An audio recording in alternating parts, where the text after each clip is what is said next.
Hi guys, welcome back to my channel. I'm Goar, and today I'd like to talk to you about a very important topic: how to stop translating from your native language, the language you're learning, say from your native language to English, you're learning English, and how to start thinking in your target language. First of all, I'd like to show you the view of a beautiful city I'm living in right now, Yerevan. Welcome.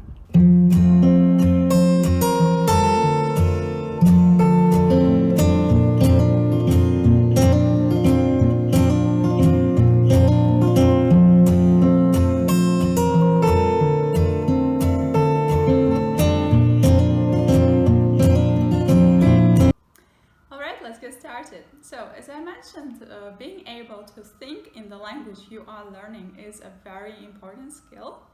As for me, I speak English and Spanish, and I have two native languages, which are Russian and Armenian, so I can speak 4 languages right now. And I can't really say that I remember that exact moment when I started thinking in English. Now it feels like it's always been that way, which it has not, because I started learning English at the age of about 8 years old. And now kids start from like 3 or 2 or even before that. Some parents have some classes like playing games with their kids and so on.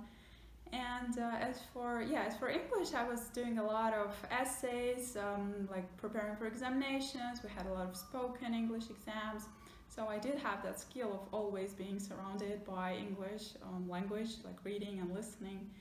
But I do remember the point in learning Spanish. Actually, I was studying in the US, and that was my first semester of studying Spanish. I couldn't really speak a lot. I was not confident, and I had a lot of friends who were native speakers of Spanish. Also, I took part in a kind of salsa club. We had a dance lessons once in a while, every week or so. And I was surrounded by that, like there was music, there were movies, I was watching the movies. As you remember, we put the subtitles in the language we're learning, not in our native language. So it helps to learn faster. In the beginning, I couldn't understand anything, then maybe half of it, then more and more, and at some point there it was, like I was actually starting to think in Spanish. I do remember the day that after doing a lot of like homework and listening to music and movies, I had a dream in Spanish. I think that was the best day. Like it was still in the first semester of Spanish, and I realized like I wasn't translating in my sleep. I was totally confident and relaxed, and I could understand what they were saying, and that was amazing. So I think being able to think like you're dreaming in the language, that's it, yeah. But you don't want to lose that, and you want to keep practicing and be able to communicate as fluently as you can. So that's why I prepared some tips for you today. So I got actually 10 tips. Let's start with the first one, which is you have to start small. Alright, this is some daily things you can do in English, like setting your phone in English language. If you haven't done it yet, please do it right away. The same goes for your laptop, iPads, tablet, like any technology you're using. Just change the settings to the language you're learning, English or any other language. You will see it doesn't really require a lot of attention from your side. It is some words that they're like international words, they're used all the time. So please do that. Also, you can try to keep some journal, maybe 5 sentences a day, a very short paragraph about what happened in your day, like some hobby you have, and actually writing that will help you a lot. A daily activities like you go shopping, and like I keep my notes in my phone about things I have to buy. You can do that in English or language you're learning. If you have a daily planner with the activities you have to do for this week or maybe this month, again, try to do that. Try to keep that planner, in the language you're learning. Point number 2, listen to more English. Now, I cannot stress enough how important this is. This is important because you're surrounding yourself with the language. You're listening to podcasts, to internet radio, what else, YouTube videos, movies, again, in the language learning. It could be some background noise, like when I'm cooking or when I'm cleaning. What I do, I surround myself with, either a podcast, I turn on some music from YouTube Music. I really love TED Talks, so it could be maybe some motivational speech you're listening, or it could be some topic like science, technology, something you're interested in, and you're listening to that in your target language. Next one, 3, read in English only. It doesn't have to be only books, and I mentioned that also when we spoke about learning vocabulary. So it's not only books, it's also different posts, different like Instagram posts, Facebook posts, different, bloggers you're reading. So blogs or like a journal, a magazine, from about, again, science, economy, politics. It could be hard in the beginning, but then you realize that the more you read in English, the more you pay attention to the structure of sentence, to how native speakers of English or the language you're learning, how they make their sentences. Because say you try to translate in your head, it's kind of an extra effort for you, because your brain would have to make the sentence in, for example, you're a Japanese speaker, and then you try to translate that from Japanese to English, and you just like really waste a lot of time and energy, because this is not how it works in an English sentence. It's much easier and much better for you to learn it from, books and movies and different maybe audio resources you have, to listen and to understand, to read how people, actually native speakers of the language, how they make that sentence or that text. Next one, number 4, don't use bilingual dictionary. Now, this is the key maybe in not translating, stopping translating, because when you learn in school, you never learn like, okay, this is pen in your native language, this is, a book in your native language again. You don't translate the word, you kind of associate it, like associating with a picture could be a good thing, but what if you don't know this concept? Like the picture doesn't help a lot. And what I did, like I had once a lesson and the student didn't speak Russian, I didn't speak the language the student spoke. So what I had to do is I had to go to the Cambridge Dictionary online. There's Oxford, there is Merriam-Webster, different dictionaries, very useful, and they are free to use. I think they do have apps right now, you can download and use them wherever you go, which is also useful. So I had to explain the word like a laser, I think, laser. And everyone knows what a laser is, right? But when you have to think about it, like I don't translate it, how do I explain what it is in English? So I went to the dictionary, it's English only, right?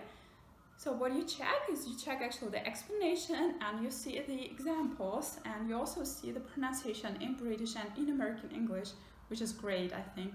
It might have Australian English sometimes. I haven't seen any other variations, but yeah, I guess it's good because you can hear how they're pronounced as well as see how they are like used. Maybe writing, spelling could be different too. So using that, I could explain the word, and I also got some other words that maybe I forgot how to use them.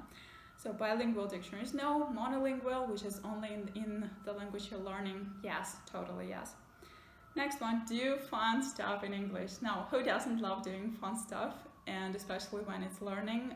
For example, again, it could be Instagram, Facebook, YouTube. For example, you want to cook the chocolate chip cookies. They're great, and this is kind of an American thing, I think. Yeah, American cookies. So what you do, you find the recipe on YouTube in English, and then you cook together with your kids perhaps, and they will also listen to the English recipe. Except for recipe, it could be like you want to find a movie review in English. Again, what you do is you, instead of finding that movie review in your native language, try to look it up in English or in the language you study. It will be more useful for you, and it's a fun thing to do, isn't it? So the next one you can do is try to learn new concepts and new ideas in the language you're learning, and you can use resources like Coursera or edX. I took a course on positive psychology on Coursera. There is a free option or there's a paid option where you want to get a certificate, but the free option is totally fine. You get access to lectures, to assignments, and everything was in English because I was practicing English back then. As for edX, I took actually a course how to prepare for the IELTS examination, academic IELTS test. And again, everything was in English, so all the explanations, everything, I got lots of new vocabulary, and that is an extra kind of way for you to practice, and after that you will realize that you are starting to think in English instead of translating to your native language.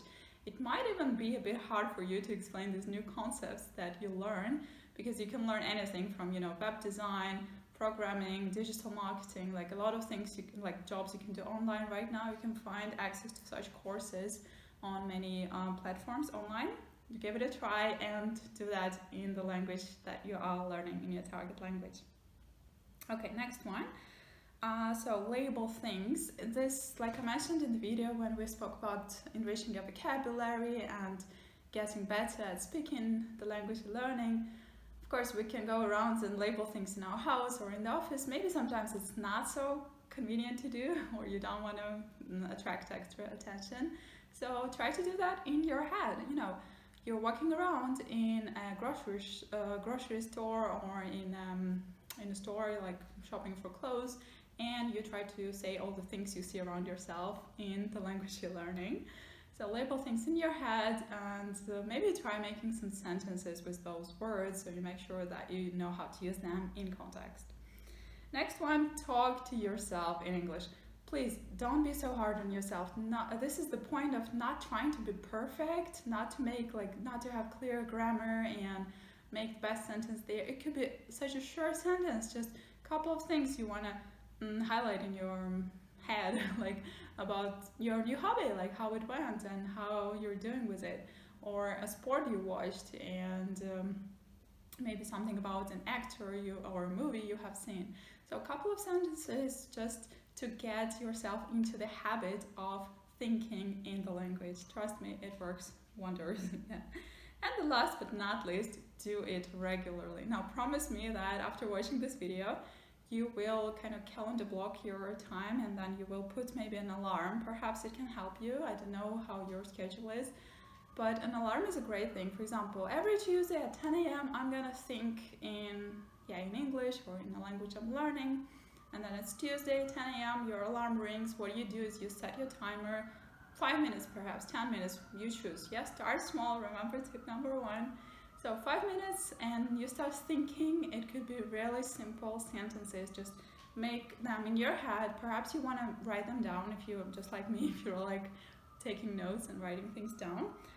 So just do it little by little every day, and I'm sure it's gonna be a kind of a habit for you soon enough, and you will realize that finally at some point maybe you will dream in the language you're learning, or you start understanding easily the movie and the lyrics and so on of the songs.